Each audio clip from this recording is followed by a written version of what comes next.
So let's get now into some demonstrations. And so in terms of learning, the first area is the foundation skills. The foundation skills is how to hold the tools properly and how to sharpen them. That's what we're going to do first. The second area of learning is the subject. And so it's whether it's architectural carving, whether it's cultural carving or sculpture, we're going to put the project to one side for now, and we're going to focus on the foundation skills. And that's what we're going to do now.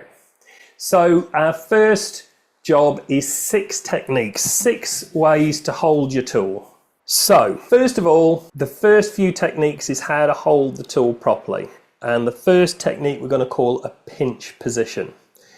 That's how you hold the tool, the blade of the tool between your finger and your thumb.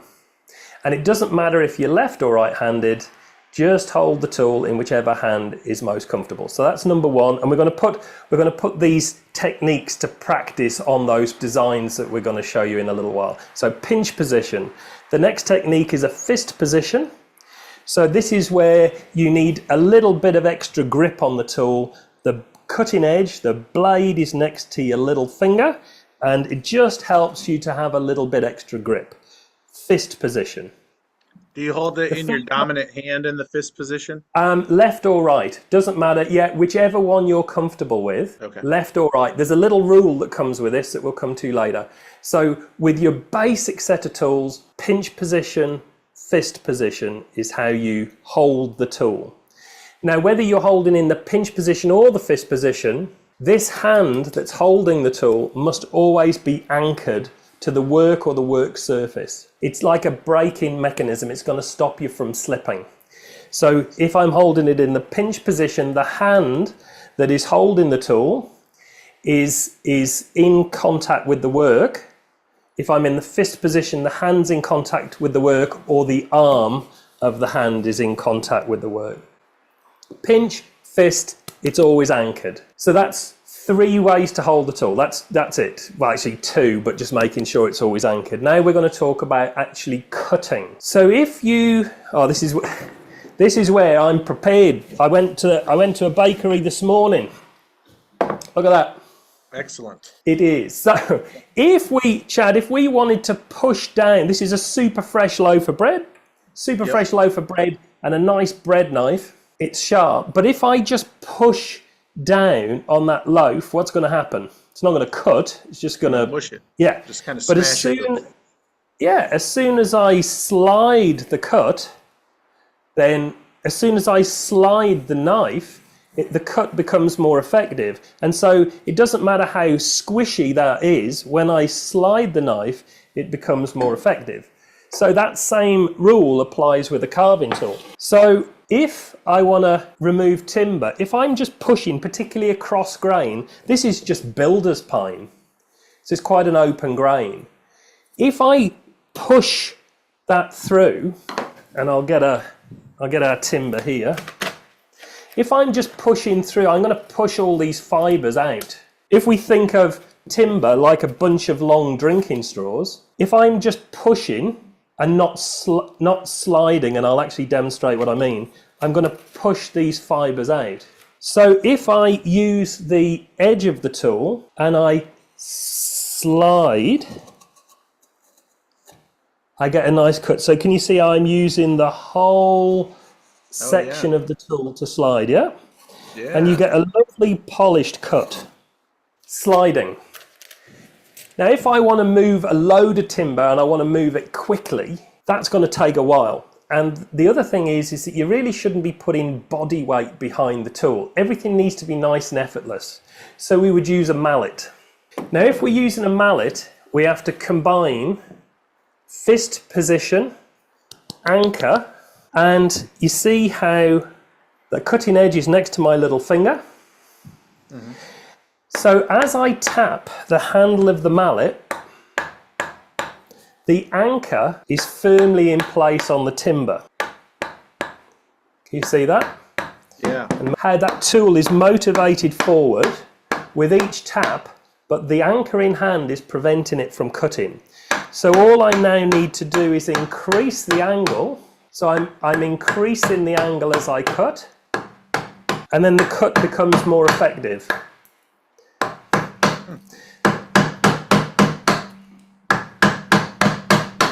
It's not going to give you a polished cut, but you're going to shift some timber pretty quick, and it's controlled.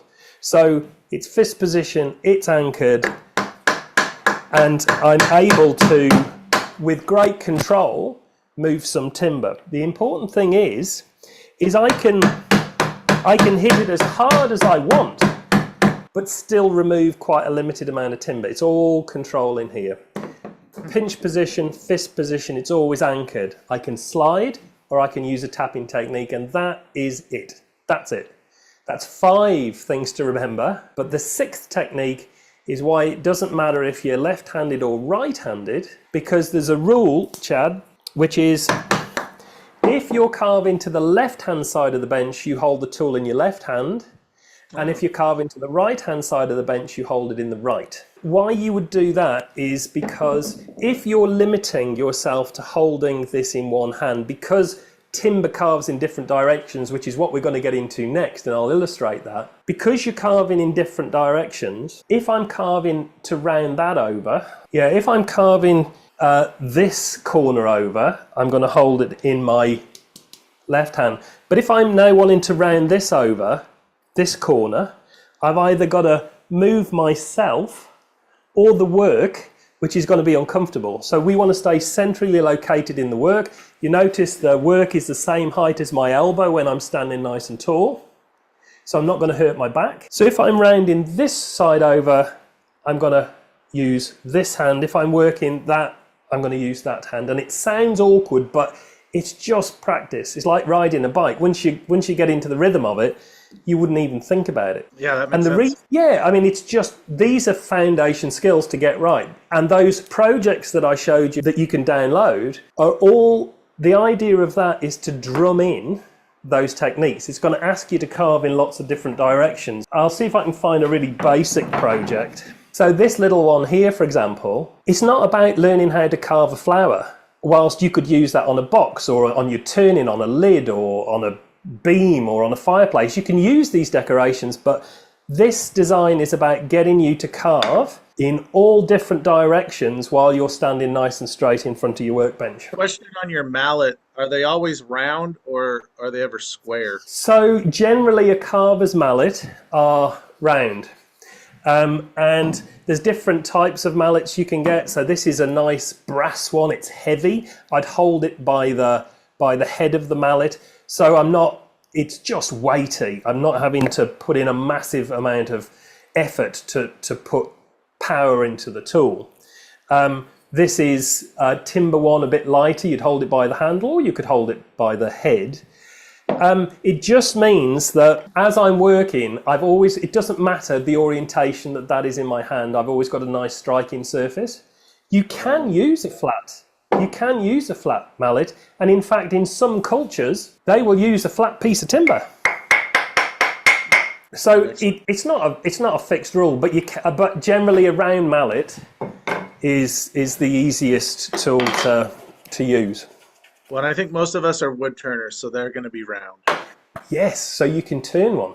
And if you wanted extra weight, you could bore the end of the mallet out.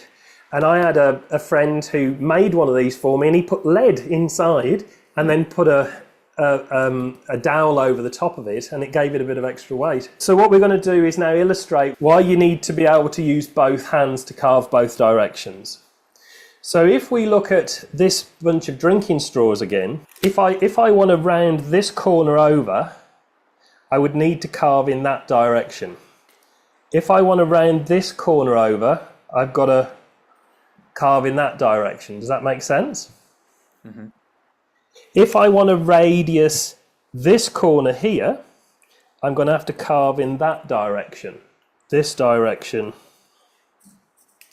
So basically, whichever way you're carving, it's rounding over. And the reason for that, with these drinking straws, you can see if I'm carving in that direction, I'm pushing these fibres against each other, the short fibres against the long. If I try and come in that direction, I'm just going to break it out. I'm just going to make everything chip.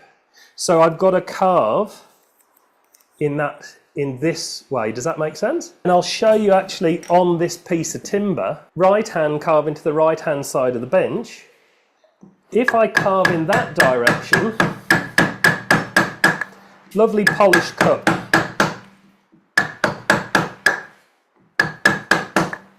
I would need to carve in that direction to get the same cut. If I carved here, watch what happens. So if I'm carving in that direction, can you see how that's just breaking out? Whereas if I come in there, it's going to support itself. So opposite left hand side of the bench. Left hand side of the bench. And then right hand, right side, in whatever direction we want to carve. I mean, this is it's quite actually hard. But the point is, with those techniques, it's really controlled, right? Hey, Mike, couple of questions. Yes. You mentioned that was a piece of pine. Is pine good for practicing on, or would you recommend any other wood for practicing? And then the next question is, what are mallets traditionally made out of? What type of wood? Well, okay, so the first one is pine a good one to choose? Yes, because it's quite open-grained and a bit spongy. I mean, you can get beautiful pine, don't get me wrong, but pine that you're going to get from a DIY store or something like that, for example, the grain is generally quite open because it's been a fast-growing tree. Mm-hmm. So the general rule for timbers is if it's light in weight with a tight, close, straight grain, then that's going to be beautiful for carving. So basswood, gelatong, lime, those are beautiful timbers to carve because it's light, it's straight grained, and the timber, the grain is quite close together. Difficult timbers to carve, or more challenging, heavy timbers, so hardwoods, wild grain configuration, they're going to be a little more challenging. Pine's a bit in the middle. Why it's good is because it's really going to ask you to slide your tool across the grain. It's really going to make you practice sliding the tool to get a nice polished finish. There's nothing wrong with practicing in MDF. There's no grain in MDF. That's actually quite a nice, particularly for pattern carving, which we can come on to. That's actually quite a nice timber. It's not really a timber, but it's a nice material to practice in. But pine, yes, pine would be good. Second question was the mallets. Traditional timbers to make mallets out of: lignum vitae. You know the old bowling balls? Mm-hmm. You know, for bowls, the bowling balls? That's a very heavy, dense timber, lignum vitae. Really heavy. If you turn that, it makes quite a weighty mallet in timber. Ash is another good timber because the grain is interlocking. So when you're striking, it's quite a dense timber, but the grain interlocks, so you're not going to split it. Beech, European beech, is another great, heavy, dense timber. It's not going to smack. Or brass or bronze for smaller mallets. When you really want to power up the chisel but not be doing massive big strikes, this is a little tap and you're really putting some weight on the tool with those.